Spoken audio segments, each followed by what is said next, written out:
Well, good morning, SECC family. We are in a new book today. We are in 2 Samuel. We're going to check out chapter number 1. Let's see how far we get.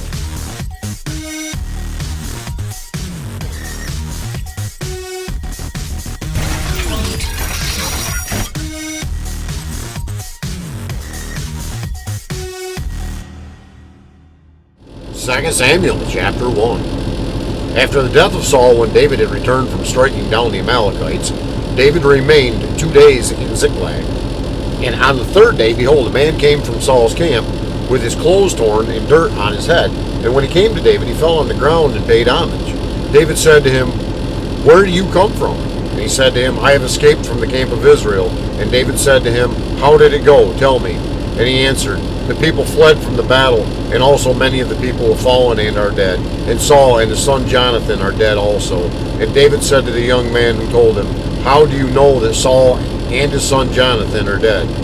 And the young man who told him said, "By chance I happened to be on Mount Gilboa, and there was Saul leaning on his spear. And behold, the chariots and the horsemen were close upon him. And when he looked behind him, he saw me and called to me. And I said, 'Here I am.' And he said to me, 'Who are you?' I answered him, 'I am an Amalekite.' And he said to me, 'Stand beside me and kill me, for anguish has seized me, and yet my life still lingers.' So I stood beside him and killed him, because I was sure that he could not live after he had fallen. And I took the crown that was on his head and the armlet that was on his arm, and I have brought them here to my Lord." Then David took hold of his clothes and tore them, and so did all the men who were with him. And they mourned and wept and fasted until evening for Saul, and for Jonathan his son, and for the people of the Lord, and for the house of Israel, because they had fallen by the sword. And David said to the young man who told him, "Where do you come from?" And he answered, "I am the son of a sojourner, an Amalekite." David said to him, "How is it you are not afraid to put out your hand to destroy the Lord's anointed?" Then David called one of the young men and said, "Go execute him." And he struck him down so that he died. And David said to him, "Your blood be on your head, for your own mouth has testified against you, saying, 'I have killed the Lord's anointed.'" And David lamented with this lamentation over Saul and Jonathan his son. And he said, "It should be taught to the people of Judah. Behold, it is written in the book of Jasher." He said, "Your glory, O Israel, is slain on your high places. How the mighty have fallen. Tell it not in Gath. Publish it not in the streets of Ashkelon, lest the daughters of the Philistines rejoice, lest the daughters of the uncircumcised exult. Your mountains of Gilboa, let there be no dew or rain upon you, nor fields of offsprings, for there the shield of the mighty was defiled, the shield of Saul, not anointed with oil. From the blood of the stain, from the fat of the mighty, the bow of Jonathan turned not back, and the sword of Saul returned not empty. Saul and Jonathan, beloved and lovely, in life and in death, they were not divided. They were swifter than eagles, they were stronger than lions. You daughters of Israel, weep over Saul, who clothed you luxuriously in scarlet, who put ornaments of gold on your apparel. How the mighty have fallen in the midst of the battle. Jonathan lays slain on your high places. I am distressed for you, my brother Jonathan. Very pleasant you have been to me. Your love to me was extraordinary, surpassing the love of women. How the mighty have fallen, and the weapons of war perished. 2 Samuel chapter 2.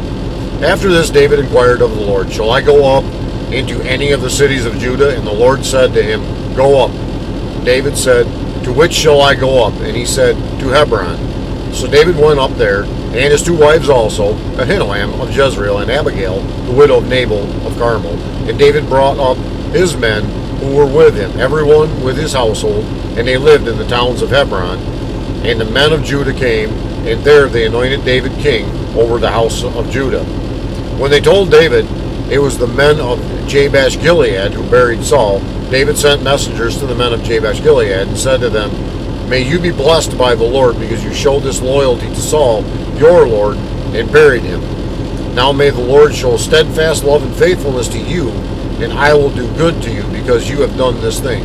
Now therefore, let your hands be strong and valiant, for Saul, your Lord, is dead, and the house of Judah has anointed me king over them.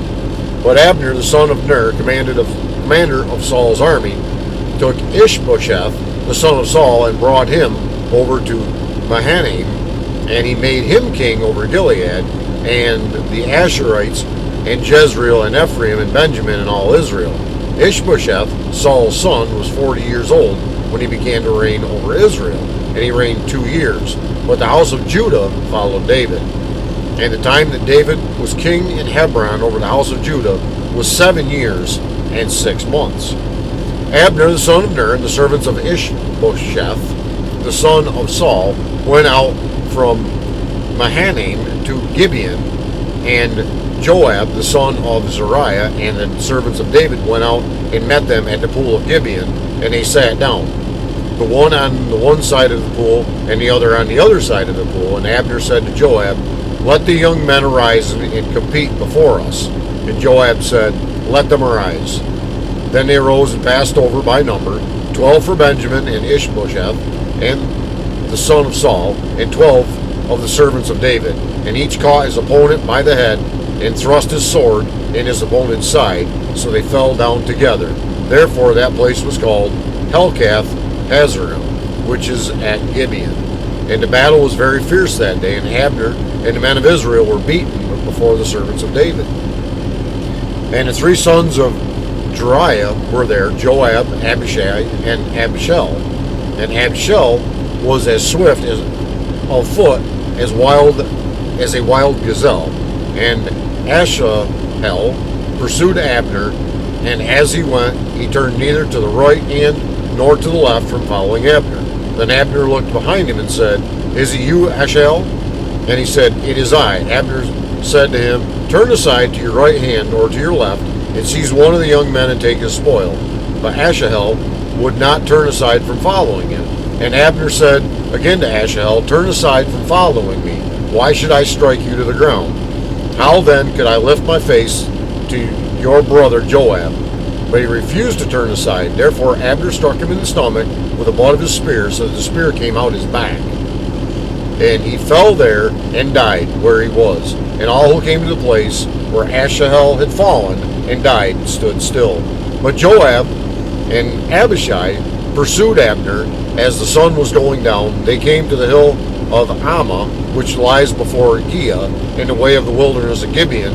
And the people of Benjamin gathered themselves together behind Abner and became one group, and took their stand on the top of the hill.